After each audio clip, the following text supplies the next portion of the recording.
Go to now, ye rich men, weep and howl for your miseries that shall come upon you. Your riches are corrupted, and your garments are moth-eaten. Your gold and silver is cankered, and the rust of them shall be a witness against you, and shall eat your flesh as it were fire. Ye have heaped treasure together for the last days. Behold, the hire of the laborers who have reaped down your fields, which is of you kept back by fraud, crieth. And the cries of them which have reaped are entered into the ears of the Lord of Sabaoth. Ye have lived in pleasure on the earth, and been wanton. Ye have nourished your hearts as in a day of slaughter. Ye have condemned and killed the just, and he doth not resist you.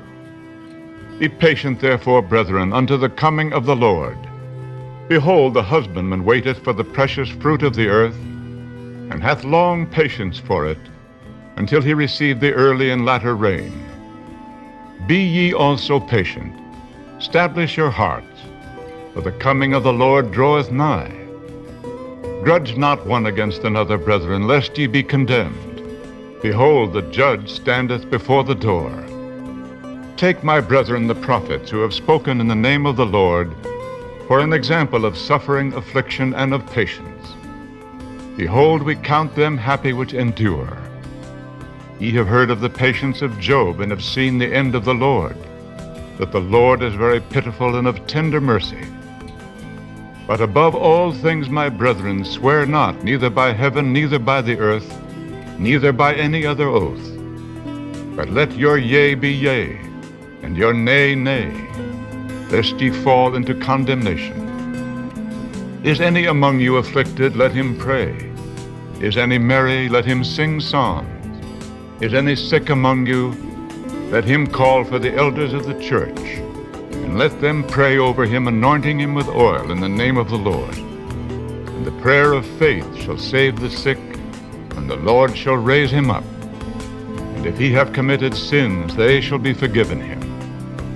Confess your faults one to another, and pray one for another, that ye may be healed. The effectual fervent prayer of a righteous man availeth much. Elijah was a man subject to like passions as we are, and he prayed earnestly that it might not rain. And it rained not on the earth by the space of 3 years and 6 months.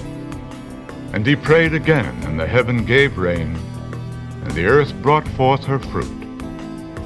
Brethren, if any of you do err from the truth, and one convert him, let him know that he which converteth the sinner from the error of his way shall save a soul from death, and shall hide a multitude of sins.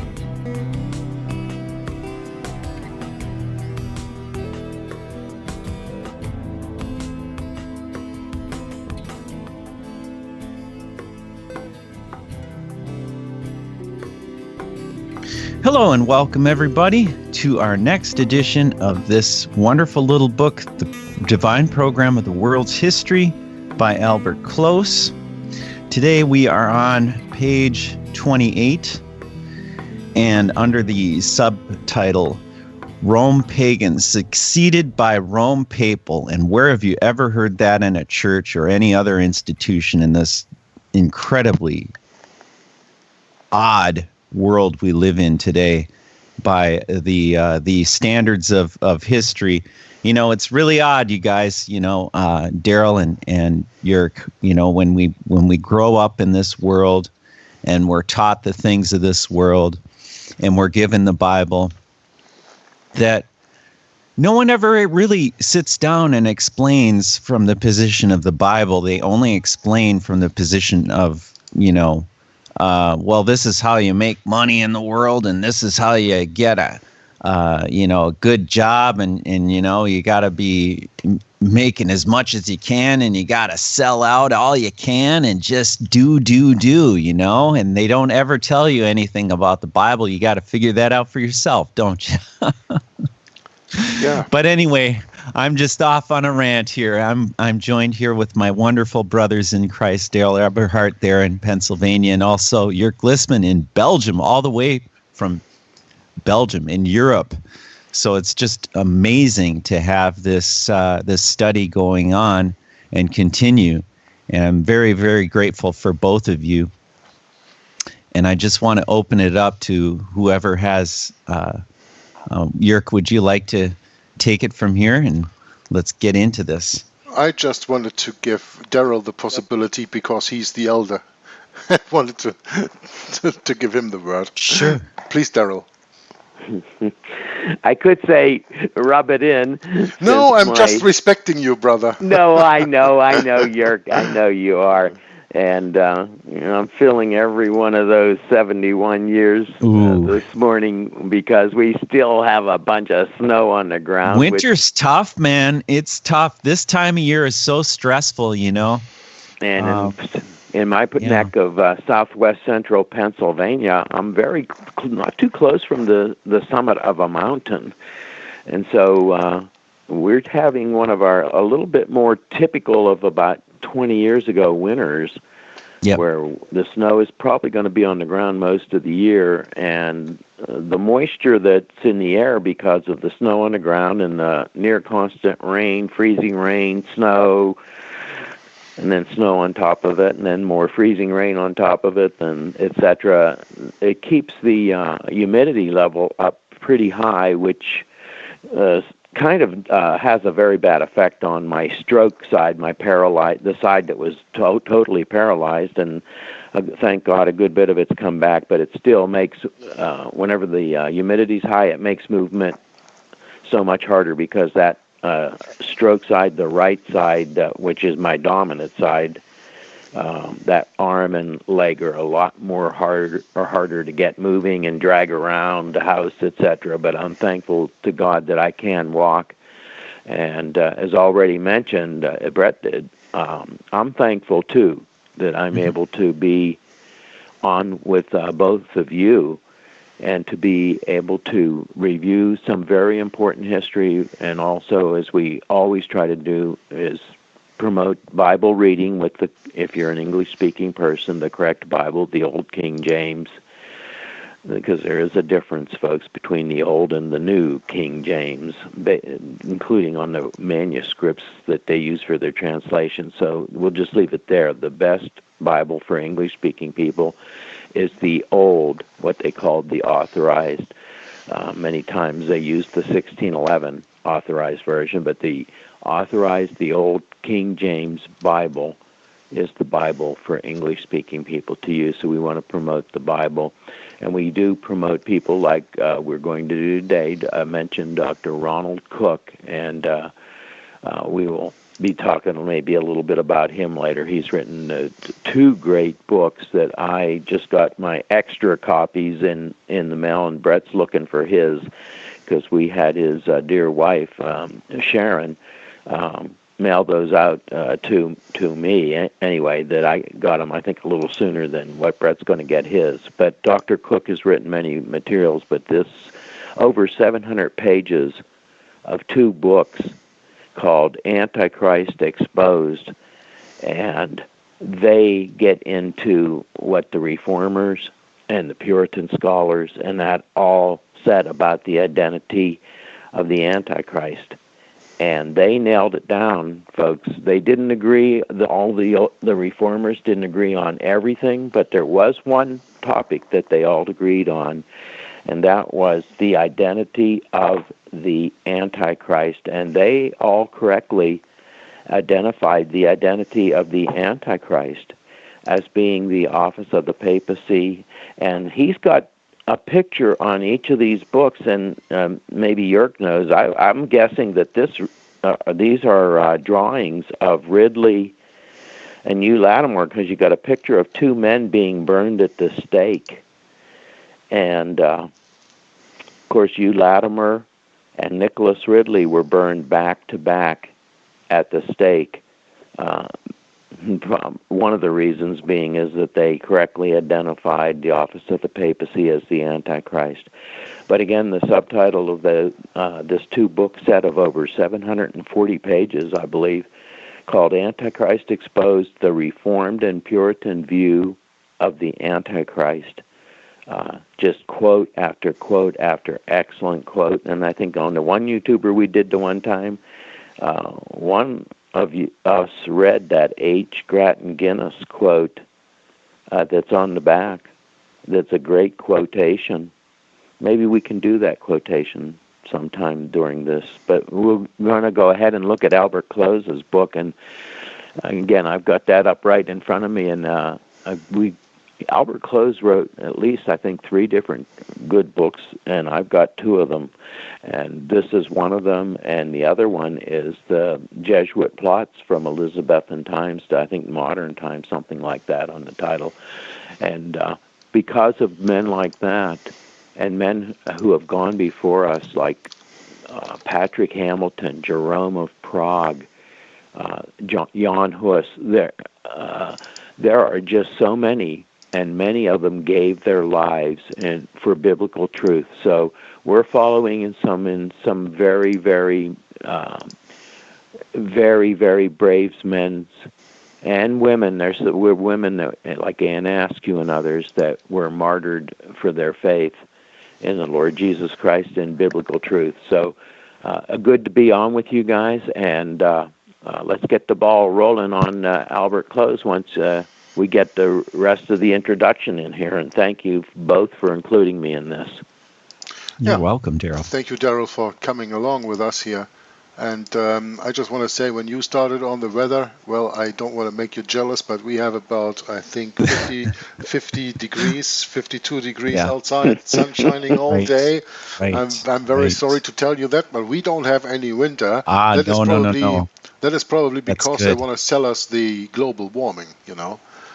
Sure. But you see it all over the world. You see snow in Africa. You see snow in Saudi Arabia. You see very, very much snow and cold in the United States of America and Canada, all over the world. There is this one YouTube channel out that is Adam 1984, and he produces each month a video of strange weather all over the world. Floods, tsunamis, rain, torrential rain, what's it called? Snow and this other stuff that comes down. These pieces of ice, when it rains, pieces of ice. What's they called? Hailstorms and all that. You know. Yes. These hails, when those come down, so he produces or he uploads every month about about the 15th of the month a video of the weather, strange weather occurring around the world the months before. And when you have a look at that, you see that this whole agenda of global warming is just the Antichrist speaking out of his behind, and nothing else. But that's right, especially when you pay attention to what the Pope has said about the climate change. Yeah. But anyway, I very much enjoyed the weather that we had today, and I'm very glad that we are come together today, all three in quite a good health. That gives us the possibility and the opportunity to continue in the book reading of the divine program of the world's history. And without any further delay, I would very much like to start. I just wanted to say one more thing. I had today a comment on one of my German videos from Eric777, who is an American, and I guess at least Bret knows him. I don't know if Daryl knows him. He has a YouTube channel called Eric777. He is a very, very well-read researcher in the Jesuit order. I mean, that guy is a walking encyclopedia on what he always says about the Jesuit order. It's just incredible what he puts out, also the videos he puts out. And he commented on one of my German videos and put in 2 links from a German magazine that is called The Spiegel, which is in English called The Mirror. That is like what you have over there in the United States, like the Time magazine or what. And there's a mirror. There's a mirror in Great Britain, isn't there? Yeah, and one of these articles is from 1958, and it deals with the Vatican billions. It actually deals with what I read in one of my Hour of the Truth years ago, the founding of Hollywood, 20th Century Fox, being founded by the now Bank of America, which was then the Bank of Italy. Who was running by Giannini, or what that guy's name is. who was funded by the Jesuits. And this Jesuit bank, the Bank of America today, is in 51% possession of the Jesuits. And they funded Hollywood through these credits they gave 20th Century Fox in the late 1920s or beginning of 1930s. And then they came out, of course, with movies like Gone with the Wind and all that stuff, where they started their Jesuitical Antichrist movie propaganda with. And this article is even speaking about that. It gives so much insight into the Vatican Bank. I told my mother I have to do research for the next coming weeks to get all these people mentioned in this article, to get pictures of them and their background on them. And that is so interesting to get a German article from a German magazine from 1958 from an American. This is just crazy. No, on the one hand, he's Canadian, right? yeah, I know. I don't know. Yeah, it's possible that he's Canadian. But yeah, the he's point not is, from the United States, I don't think. Okay, the point is that it's the Holy Spirit working even across the borders of languages, you know. That guy provides me with these PDFs where I can make very profound German videos on to warn my German brethren of the Jesuit order even more than I do in other books. Yeah, but anyway, today, and I don't want to rant too far on this. We are already a few minutes in the video. We want to continue the reading of the book, Divine Program of the World's History by Albert Close. As Bret already said, we are on page 28 in the book, or in page 23 if you have the PDF. And you see here this little yellow mark. That is where we have to start today's reading, number 8. Rome pagan succeeded by Rome papal. The rule of Rome, we repeat, has never ceased. It was a secular pagan power for 5 or 6 centuries. It has been an ecclesiastical and apostate Christian power ever since, that is to say for 12 or 13 centuries. There lay a brief period between these two main stages during which professing Christian emperors ruled from Rome, followed by an interval when, for a time, it seemed as if the great city had received a fatal blow from her Gothic captors. Now, one very important word again in this sentence, like you know the other one with the authentic history, this one very important word, authentic. Here he says, during which professing Christian emperors, they are professing to be Christian, but they are not Christian. He speaks, of course, in the first place about Emperor Constantine, who had this quote-unquote vision of that sign and the cross telling him, by this sign conquer. The God of the Bible would never give a sword to a worldly quote-unquote king or emperor to kill off other people in the times of the New Testament. It was something else, let me tell you, in the times of the Old Testament. It was something different when God was using his chosen people, Israel, to fight for their country and their place in the world, because he had to protect the bloodline that he mentions in Genesis chapter 3 verse 15. But once Jesus Christ came, we are to embrace our enemies. We are to love our enemies. We are not to kill our enemies, and surely not with a material sword. Therefore, Constantine was just a professing Christian emperor. And that is very important that we understand that. Constantine never was a Christian in the biblical sense. He was a Christian in the Roman Catholic sense. Yeah, he was a professing Christian. Means, I profess Jesus Christ, but I don't believe him, I don't teach him, and surely I do not live him. Very, very important to make that distinction, dear brothers and sisters who watch this video. I don't know if you guys have any comment on what I just said.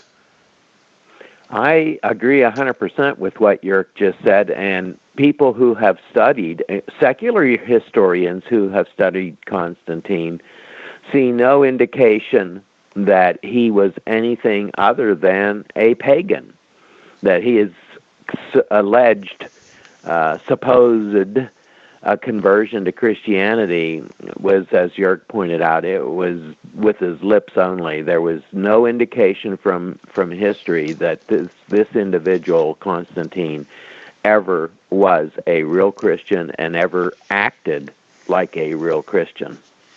Period. Thank you, Daryl. It seemed so, the author says, but it was not so, for the word of God cannot be broken. The rule of Rome revived in a new form after AD 607, when Boniface III became the first pope. Now, Bam! I went extensively on this little part already, that the 1260 years of Revelation have to be identified as the time between 606/607, because it happened in the end of that year, sorry, and That's right, 1866 until 1870. I do not repeat this right here, but I'm going to give you 3 references where you can look that up, what I'm telling you right now. One reference is the book from Alexander Hislop, published in 1853, The Two Babylons. The other one is from Martin Luther, published in 1545, Against the Roman Papacy, an Institution of the Devil. And the third one is Henry Grattan Guinness, Romanism and the Reformation. And I don't know, there are probably numerous other places too, but those are 3 places that I have read with my own eyes, where that is read, where that is written. And therefore, that is the real time of the 1260-day year prophecy. And once again, Albert Close comes here to confirm what I told you in earlier videos already, and now he confirms this with his own eyes, that Boniface III became the first pope because Emperor Phocas gave him the first power, the spiritual power, not only over the Western Church, which he had because he was the Bishop of Rome, but also the spiritual power on the Eastern Church from Constantinople. By that, putting aside the Bishop of Constantinople and giving that power to the quote-unquote Pontifex Maximus, the supreme bridge builder. What kind of bridge is he building? Well, the bridge between East and West, between the Eastern and the Western Church. And then they split up in 1054. But that's another subject. But the point is, the rule of Rome revived after 476, when it fell into these 10 nations, the 10 horns, and revived in a new form in Papal Rome after AD 607, when Boniface III became the first pope, because he was so given the spiritual power by, at that time, the Roman Emperor Phocas, who ruled from Constantinople. There was a power vacuum in Rome ever since Constantine left Rome in the early 4th century, and he set up his seat of being Roman Emperor in Byzantine, which was then called Byzantium, and which is then called Constantinople, which today, by the way, is called, if I'm not mistaken, Istanbul, right? Yes, correct. So in modern Turkey. And interesting is that Istanbul has a very big bridge over the quote-unquote Bosporus. It has a very big bridge that connects Turkey with the with the European country. So there again you have a bridge, the bridge builder. Okay, but do a little bit of your own research. But this little sentence, I cannot just go over it and read it. I have to go a little bit into that history. People, listen. Whatever you have been told. Sorry, just a second, Daryl. Sure. Whatever you have been told in school in history was so boring that you almost fell off your chair. When you study real history, you sit on the top of your chair. Please, Daryl. Yeah, I just wanted to mention, because I'm looking at a little working aid that I have made up about good book recommendations, and of course the two Babylons that you're just mention was written by Alexander Hislop, and I've got two versions of it in my home. It's 330 pages long. The paperback version that is sold by, I have a hardback also, sold by Chick Publications, and I would urge everyone, it's a scholarly work. It's got a lot of drawings, but it will show you, well, I'll tell you what it shows you. What the Chick describes it as the original work by Alexander Hislop that shows the Babylonian origin of many Catholic teachings. Heavy scholarly reading. They can get that at Chick Publications, and that's chick.com, like a little chicken, a baby chicken, CHICK.com, chick.com. I'd urge them to get that book, the Two Babylons, by Alexander Hislop through Chick Publications. So thanks, Jörg, let me say that. And he not only points out, as the cover of the book here says, the two Babylons, the papal worship proved to be the worship of Nimrod and his wife Semiramis. He proves in this book that all religion in this world, Buddhism, Hinduism, Shaivism, Taoism, you name it, they all have the same root, Babylon. That's what combines all them. And that's what makes it so easy for the ecumenical movement to combine all these world religions, because, in fact, they all have the same source. They have the same roots, Babylon. And there's only one religion, which is the true religion, that explains to you where this Babylon actually comes from, because in no other religion are you told where that Babylon comes from. But that Babylon comes from the Bible and is being spoken about after the time of the big flood, when Nimrod, who was the son of Ham, I think, went into the land of Shinar and founded a city, rebelling against God, because God said, go into the world and make the world your dominion. He didn't say go there, build a city and build fences around the city and close everybody in the city. No, he didn't say that, but that's what Nimrod did. Because Nimrod, as the Bible says, was a mighty hunter before the Lord. What does that mean? That means he was a mighty hunter of souls. And that's what it's all about. Getting the souls. Whether the Holy Spirit gets them, or whether the demonic spirit gets them. Nimrod was not working for the first. He was working for the latter. Roman rule, the author continues, was as real under the popes of the 13th century as it had been under the Caesars of the first. It was as oppressive, cruel and bloody under Innocent III as it had been under Nero and Domitian. The reality was the same, though the forms had changed. The Caesars did not persecute the witnesses of Jesus more severely and bitterly than did the popes. Diocletian did not destroy the saints or oppose the gospel more than did the Inquisition of papal days, and it was all done under the cloak of quote-unquote Christianity. Rome is one and the same all through, semper eadem, never changing, both locally and morally, both spiritually and temporal. One dreadful wild beast represents her. Through the symbol, like the history it prefigures, has two parts. There was the undivided stage, and there has been the tenfold stage, meaning pagan and papal Rome. The one is Rome pagan, the other Rome papal. The one is the old empire, the other the modern pontificate. The one is the empire of the Caesars, the other is the Roman pontiffs or papal dynasty. I'm just going to show you one little picture that I want to show you in that regard, that the Pope still considers himself to be Caesar. And this picture says more than 1,000 words I could ever say. All hail Caesar.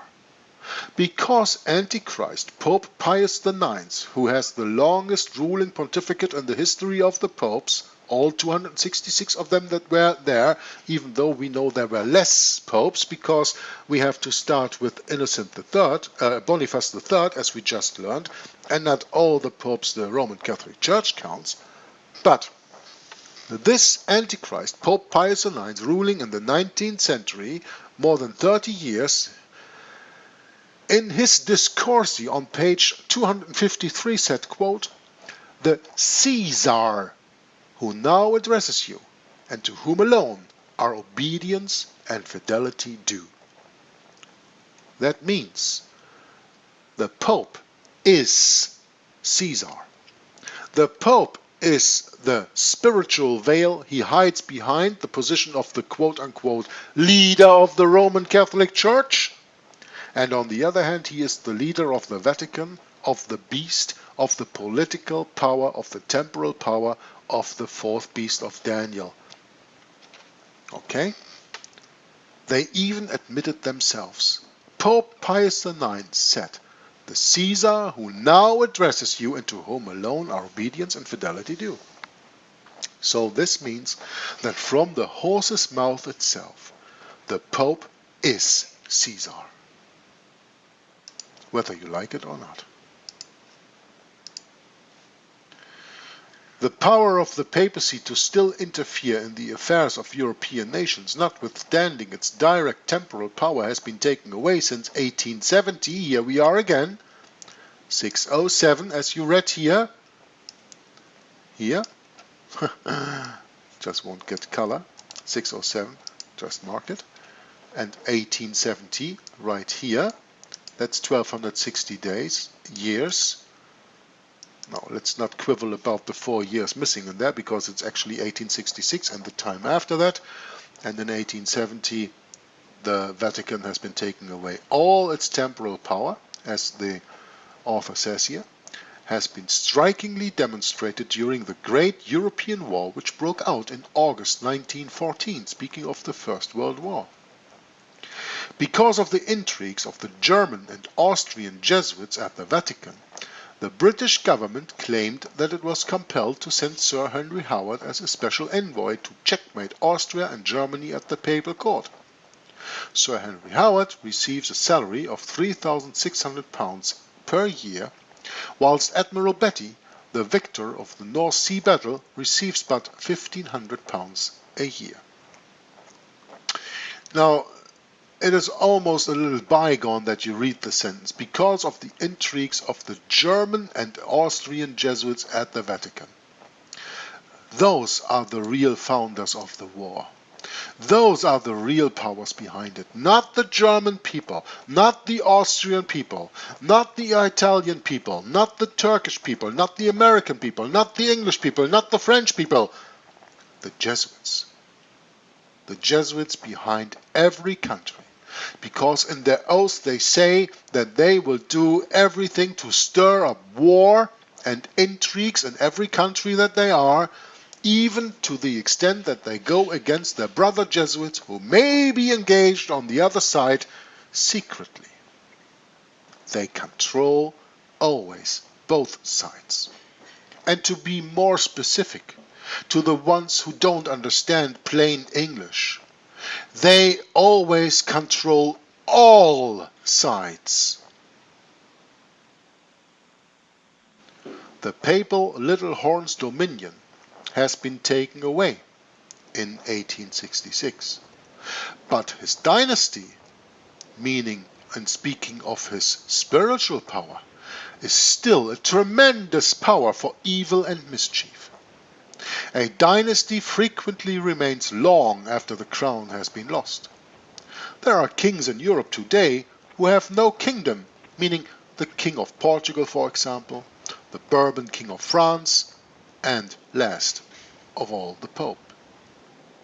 Last of all the Pope. The rise of the little horn or papal dynasty amongst the 10 kingdoms of Europe. This is an interesting development we are going to watch now. Let us now briefly consider the papal dynasty and its history as portrayed in this vision in Daniel chapter 7 verses 8 through 27. And I considered the horns, and behold, there came up among them another little horn, before whom 3 of the first horns were plucked up by the roots. I spoke about those being the Vandals, the Herulis, and the Ostrogoths. Then will I know the truth of the 4th beast, and of the 10 horns that were in his head, and of the other which came up, and before whom 3 fell, even of that horn that had eyes, and a mouth that spake very great things, whose look was more stout than his fellows. I beheld, and the same horn made war with the saints, and prevailed against them, until the Ancient of Days came, and judgment was given to the saints of the Most High, and the time came that the saints possessed the kingdom. Thus he said, the 4th beast shall be the 4th kingdom upon earth, which shall be diverse from all kingdoms, and shall devour the whole earth, and shall tread it down, and break it in pieces. And the 10 horns out of this kingdom are the 10 kings that shall arise, and another shall arise after them, and he shall be diverse from the first, and he shall subdue 3 kings. And he shall speak great words against the Most High, and shall wear out the saints of the Most High, and think to change times and laws, and they shall be given into his hand until a time and times, and the dividing of time. He shall think to change times and laws. The examples that I could mention for these are so numerous that I spare my brothers on the call and you who are watching this video of all, but just a few. First of all, the Gregorian calendar is what we are living under. The Gregorian calendar was initiated in 1582 by Pope Gregory. That's why it's called the Gregorian calendar. The Gregorian calendar not only deleted 11 days from the 4th to the 15th of October, so after the 4th, the next day was the 15th, but it was the next weekday, so the weekdays did not change, meaning Monday, Tuesday, Wednesday, Thursday, Friday, Saturday, Sunday, but just the dates changed. He also introduced New Year on the 1st of January instead of the 1st of April. That's where you get April Fool's Day from, because you are fooled by the system when you believe the true beginning of the new year, which is in spring and not in the cold, dark winter. And the day before New Year, 1st of January, he called Sylvester. At least we call it this over here in Europe. Of course, that is in veneration of Antichrist, Pope Sylvester. In the 1970s, over here in Europe, they made a DIN norm. DIN stands for Deutsche Industrienorm, which is German industrial norm. That is a normalizing system they have over here in Europe that keeps itself busy with a lot of standards in processing things, measuring things, and all that stuff. And the DIN norm they put out in the 1970s that I'm speaking about is the DIN norm that speaks about changing the weekdays. They officially teach over here in Europe that Monday is the first day of the week. Do you know how convenient that is, that now the 7th day of the week is Sunday? But that's because he thinks to change times and laws. He not actually changes them. Okay? He only changes them if you submit to his teaching in that regard. And those are only 2 little examples I just wanted to mention. You can probably take out many, many, many more. But we want to continue reading in this book and not get lost in the details. As soon as you understand the thinking point behind this, as soon as you get the message, you can apply that message to all the other examples too. But maybe one of my 2 brothers, Daryl or Bret, have a little comment on what I just said here. Yes. Just in total agreement. Mm-hmm. And I think that's a perfect example of a very modern change in Europe of this little horn. Yeah, perfect. Daryl? No, just in total agreement with everything you said, Jörg. Go ahead. Okay, thank you. Okay, so we were still in verse 25, ending with telling that they, speaking of the saints, shall be given into his hand until a time and times and the dividing of time, which is 42 months, 3.5 years, 1,260 days. But the judgment shall sit, and they shall take away his dominion, to consume and to destroy it unto the end. And the kingdom and dominion and the greatness of the kingdom under the whole heaven shall be given to the people of the saints of the Most High, whose kingdom is an everlasting kingdom, and all dominions shall serve and obey him. Not like we just had in the picture of Pope Francis entering the United States Congress in 2015, All Hail Caesar, where he says, the Caesar, whom alone obedience and fidelity are due. No, Daniel says that, and the kingdom and dominion and the greatness of the kingdom under the whole heaven shall be given to the people of the saints of the Most High, whose kingdom is an everlasting kingdom, and all dominions shall serve and obey him. Him alone is obedience and fidelity due. The fulfillment of these sacred visions has now been traced from Nebuchadnezzar through Cyrus the Persian and Alexander the Great, Antiochus and Scipio, Pompey and Caesar, down to the times of Valens and Romulus Augustulus, the last emperor of Rome. The changeful alliances of the European kingdoms, their tenfold number, and the main outlines of their character and history carry on this prophetic narrative to our own days and right on to the last age of the Church. The events of the 5th century and the powers which have then arose in Western Europe have been found exactly to agree with the inspired prediction. The prophecy now reveals to us a further event, more remarkable than the former. In the latter stage of the Fourth Empire, i.e. the Roman Empire, while it is parting into 10 kingdoms, so speaking of the pagan when it becomes papal, another power is then to arise by which 3 of these are uprooted. This power was to be distinct in kind from the rest and of far higher pretensions. Its mouth speaks great things, and its look is more stout than that of its fellows. It claims authority. It claims authority. It usurps authority over times and laws, and over the saints of God.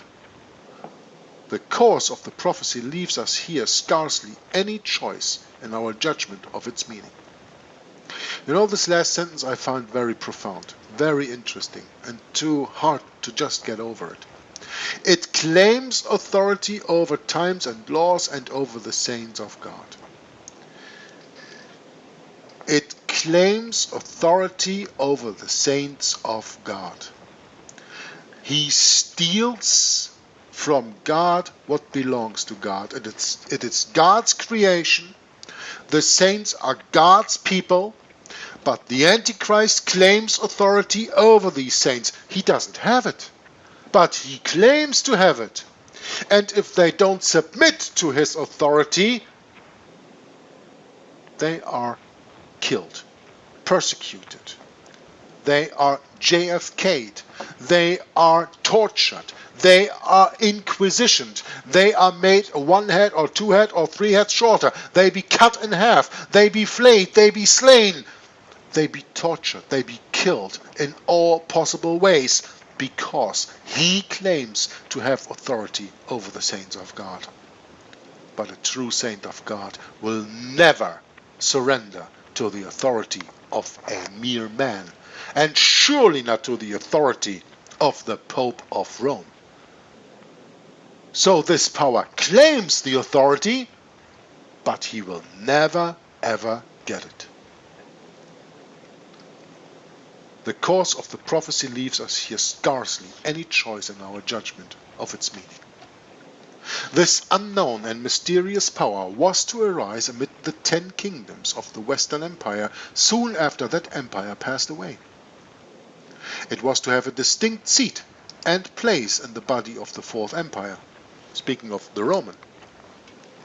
At the same time, it was to claim a prophetic character, and to exert a direct authority over the 10 kings which would arise along with it.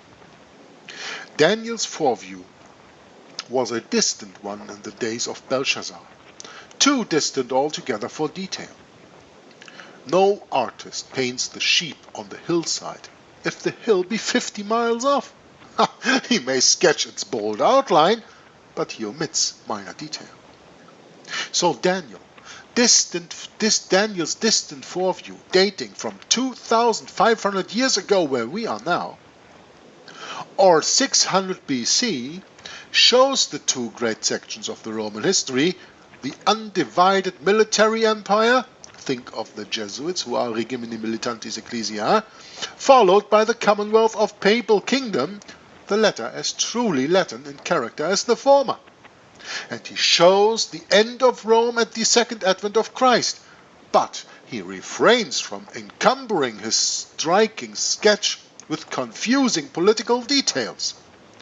He does not fail, however, to delineate fully the moral and religious features of the power ruling from Rome during the second half of the story, the power symbolized by the proud, intelligent, blasphemous, head-like and great-mouthed little horn of the Roman beast. To this he devotes, on the contrary, the greater part of the prophecy. And now carefully note the various points that prove this horn to be a marvelous prophetic symbol or hieroglyph of the Roman papacy, fitting as one of the Yale or Chubb key fits the lock for which it is made perfectly and in every part, while it refuses absolutely to adapt itself to any other. The main points in the nature, the main points in the character and actings of this little horn, which we must note in order to discover the power intended, are these. 1. The little horn arises amidst the 10 horns or kingdoms of the fourth beast, and that fourth beast is the Roman Empire. You can check that in verse 24. The Roman papacy rose in the midst of the 10 kingdoms of Western Europe, which grew up out of the ruins of the old Roman Empire, as we can see in Daniel chapter 7. The spiritual claims of the papacy were made just before its temporal dominions were acquired, soon after the fall of the Western Empire and its breaking up into the 10 kingdoms of Western Europe. The last bishop of Rome and the first pope was Boniface III, AD 607-608. Now the Western Empire of Rome came to an end with the fall of Romulus Augustulus in AD 476. That is 130 years earlier. Now during that time the 10 kingdoms of Western Europe were forming on the ruins of the old empire and shaping themselves into separate kingdoms. And during that time, the simple pastor of the Church of Rome was transformed into a pope who claimed to be King of Kings over all earthly monarchs. Now, that just comes an idea to me, and I want to show you that idea. When I go to this website of presenceofgodministry.org, we go to the section of warning the Antichrist, characteristics of Antichrist, and there we see a wonderful page opening up And it deals with, exterminates 3 nations. So what are the 10 nations the Roman Empire falls into? The 10 horns the Roman Empire, the pagan Roman Empire, fell into in 476 were the Alamanes, which is now called Germany. You have to maybe know when you speak different languages, for example French, you know German in French is Allemagne. Alamanes comes from that same word root. The Alamanes are German.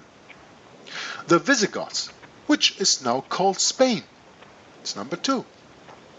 The Franks, which is now called France. That's easy. The Suaves, which is now called Portugal. The Burgundians, which is now called Switzerland, because Burgundy was an old part of France, by the way, but that's later on. The Anglo-Saxons, well, you know that, of course, as Americans, that is now called England. And the Lombards, which is now called Italy.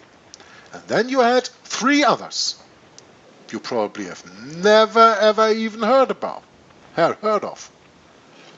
The Ostrogoths, the Vandals, and the Heruli. The 3 divisions which were plucked up when the Heruli in 493, the Vandals in 534, and finally the Ostrogoths in 538. And I have to tell you, even beyond that time, even beyond 550, they still were fighting the Ostrogoths. Justinian, the emperor, who we see was at Constantinople, working through General Belisarius, was the power that overthrew the kingdoms represented by the 3 horns. And the reason of their overthrow was their adherence to Arianism in opposition to the Orthodox Catholic faith, the Roman Catholic faith, we should say. Catholic empires of the Eastern Empire found ways to help the Pope by eliminating 3 of the Arian tribes. These Arian people, because they believed in Arianism, that is a denial of Jesus being the Christ, that is a denial of Jesus being 100% man and 100% God. These Arian-type nations would not agree with the Pope's plans. The Catholic Emperor Zeno arranged a treaty with the Ostrogoths in 487, which resulted in the eradication of that kingdom of the Arian Herules in 492. The Catholic Emperor Justinian in 527 through 565 exterminated the Arian Vandals in 534 and significantly broke the power of the Arian Ostrogoths in 538. Thus were Daniel's 3 horns, the Herules, the Vandals, and the Ostrogoths, plucked up by the roots exactly in the same wording as the Bible tells us. During the time of the 10 kingdoms of Western Europe were forming,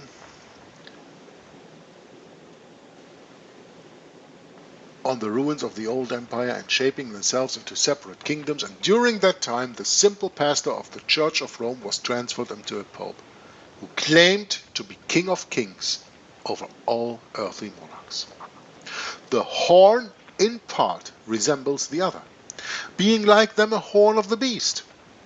In part it differs from them, since it has eyes and a great mouth. The papacy was till 1870 one among many temporal states of Europe. The Vatican. It's a kingdom. It's a little place, 108 acres small.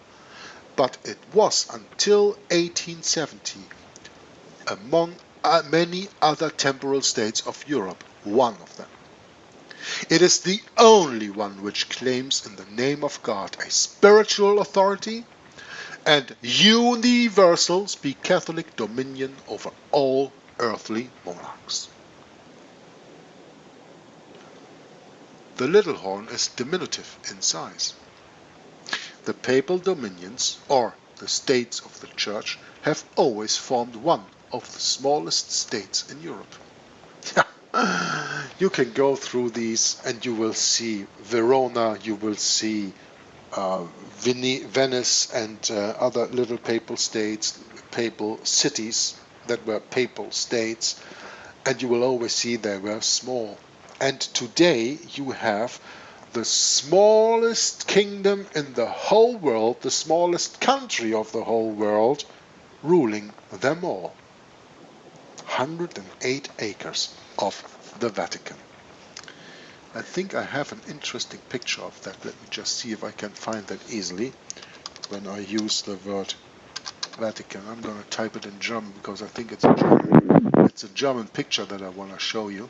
I have so many pictures, I don't know all the ones, but I think I've had that in German. Now it seems to be, it's in English, so let me just type the English version of the Vatican, and then I probably may find it.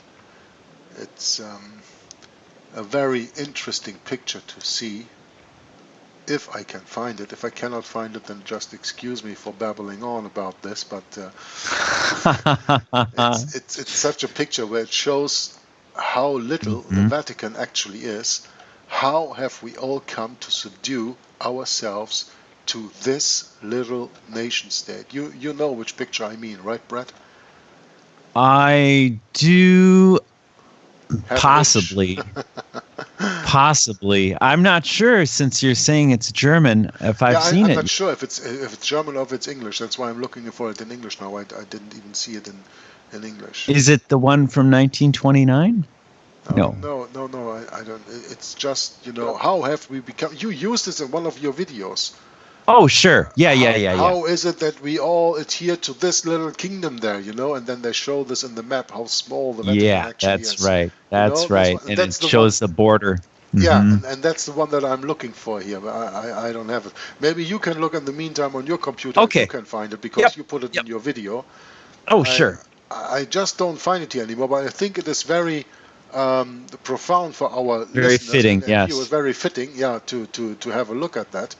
But I just don't find it here, so I must have saved it. I know, there's so many different images. Yeah, I have more than 5,000 pictures here on the computer, so it's not so easy to keep with all. I have one here. I'm but not when sure. you have it, you can put it. I'm going to send it over.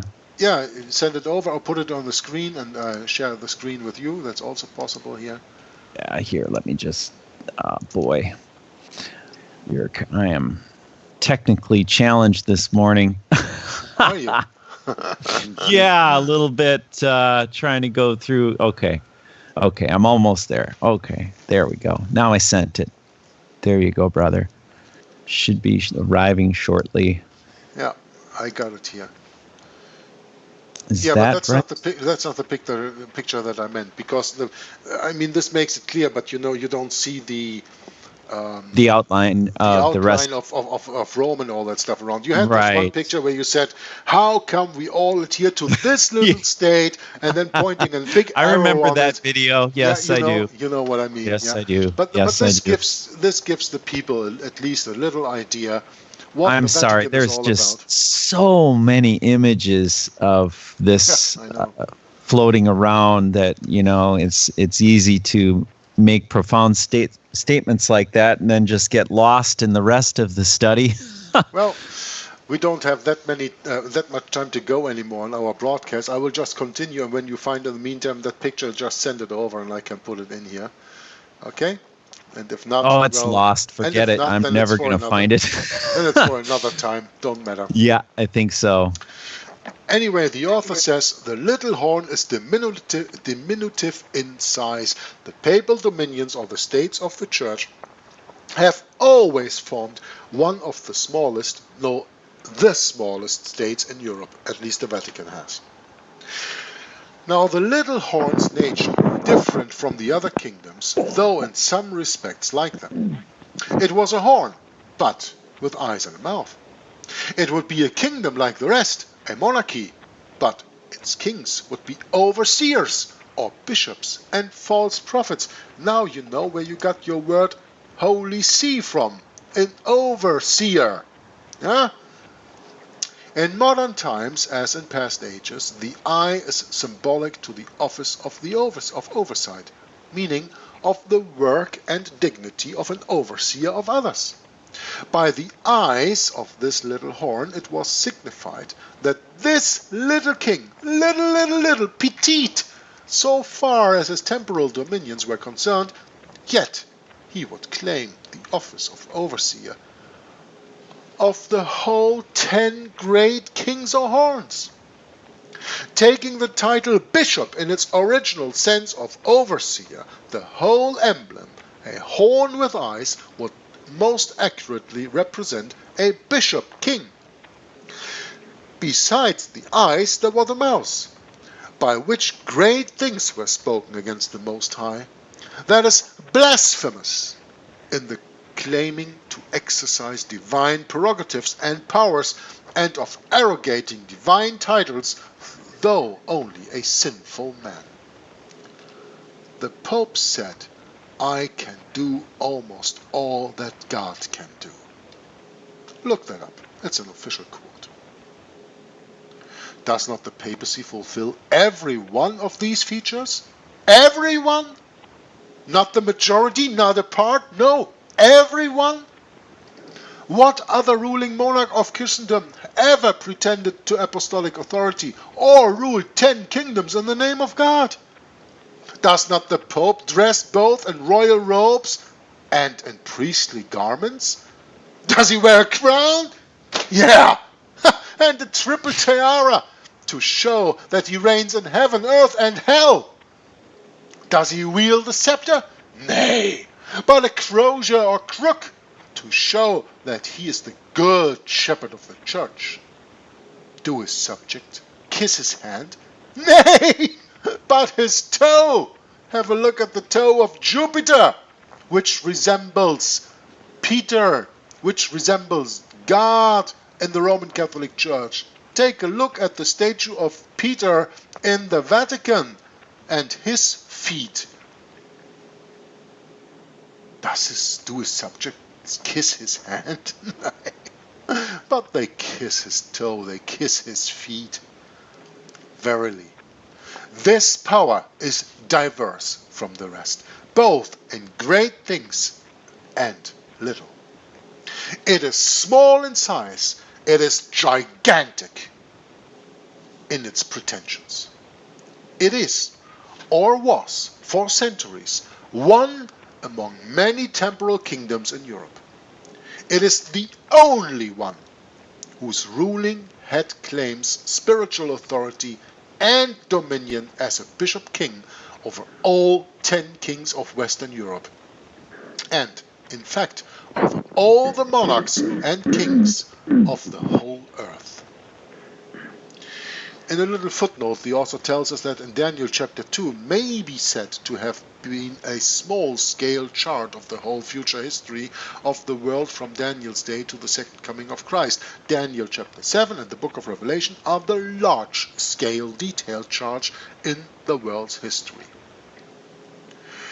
Now we continue with the last point 4, which says, "The little horn has further a human and articulate voice.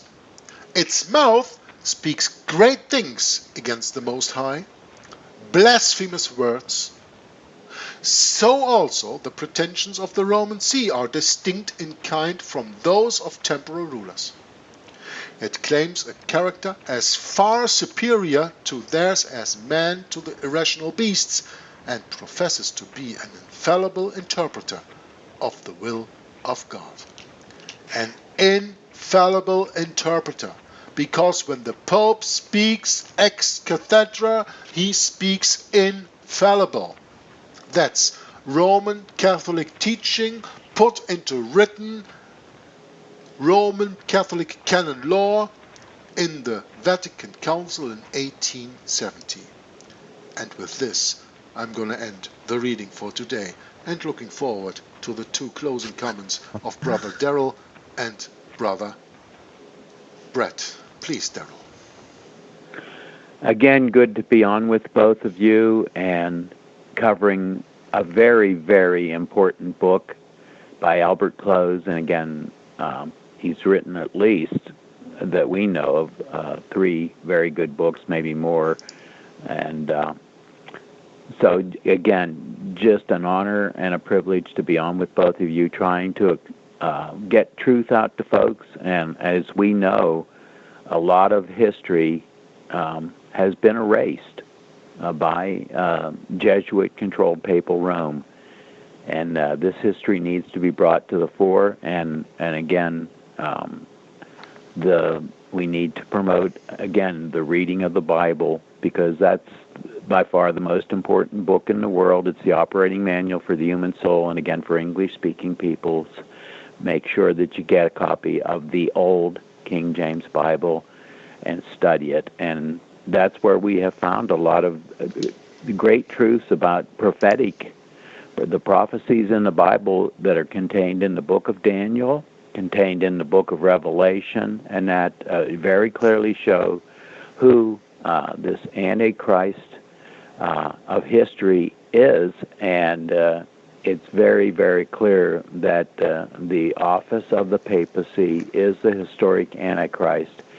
And this is important truth that we need to get out to folks. So again, thank you both for letting me tag along, and good to get truth out to folks.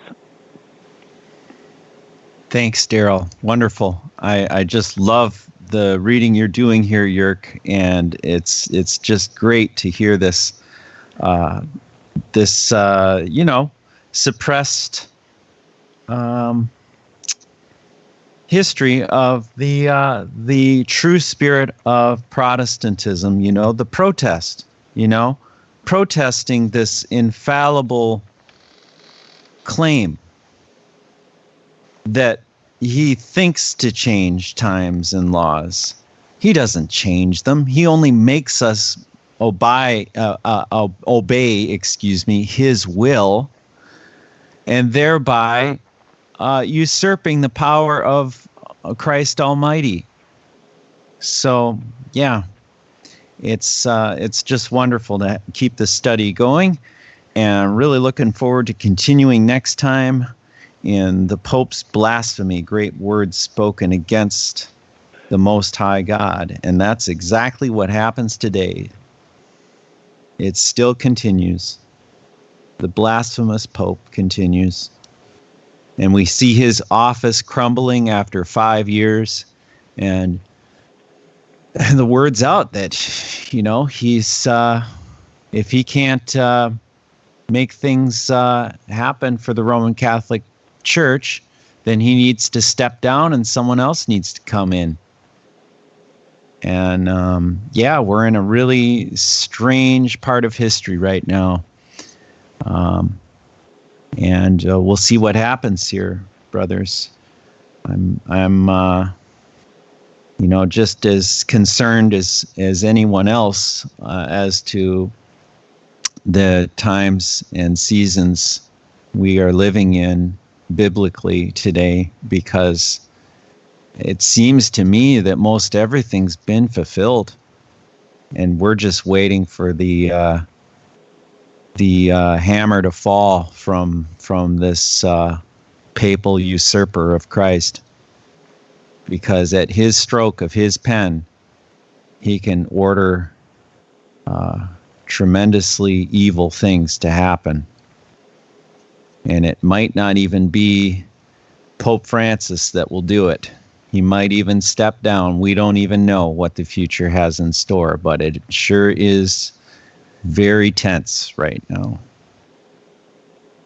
So with that, I think we'll close it up. Any further comments from Jörg or Daryl? Not for me. Okay. Not for me. We'll see you next time. Bye-bye for now. God bless. From whence come wars and fightings among you? Come they not hence even of your lusts that war in your members? Ye lust and have not, ye kill and desire to have and cannot obtain. Ye fight and war, yet ye have not because ye ask not. Ye ask and receive not because ye ask amiss, that ye may consume it upon your lusts. Ye adulterers and adulteresses, know ye not that the friendship of the world is enmity with God? Whosoever therefore will be a friend of the world is the enemy of God. Do ye think that the Scripture saith in vain, the Spirit that dwelleth in us lusteth to envy? But he giveth more grace. Wherefore he saith, God resisteth the proud, but giveth grace unto the humble. Submit yourselves therefore to God. Resist the devil, and he will flee from you. Draw nigh to God, and he will draw nigh to you. Cleanse your hands, ye sinners, and purify your hearts, ye double-minded. Be afflicted and mourn and weep. Let your laughter be turned to mourning and your joy to heaviness. Humble yourselves in the sight of the Lord, and he shall lift you up. Speak not evil one of another, brethren. He that speaketh evil of his brother and judgeth his brother speaketh evil of the law, and judgeth the law. But if thou judge the law, thou art not a doer of the law, but a judge. There is one lawgiver who is able to save and to destroy. Who art thou that judgest another? Go to now, ye that say today or tomorrow, we will go into such a city, and continue there a year, and buy, and sell, and get gain. Whereas ye know not what shall be on the morrow. For what is your life? It is even a vapor, that appeareth for a little time, and then vanisheth away. For that ye ought to say, if the Lord will, we shall live and do this or that. But now ye rejoice in your boastings. All such rejoicing is evil. Therefore to him that knoweth to do good, and doeth it not, to him it is sin. Go to now, ye rich men, weep and howl for your miseries that shall come upon you. Your riches are corrupted, and your garments are moth-eaten. Your gold and silver is cankered, and the rust of them shall be a witness against you, and shall eat your flesh as it were fire.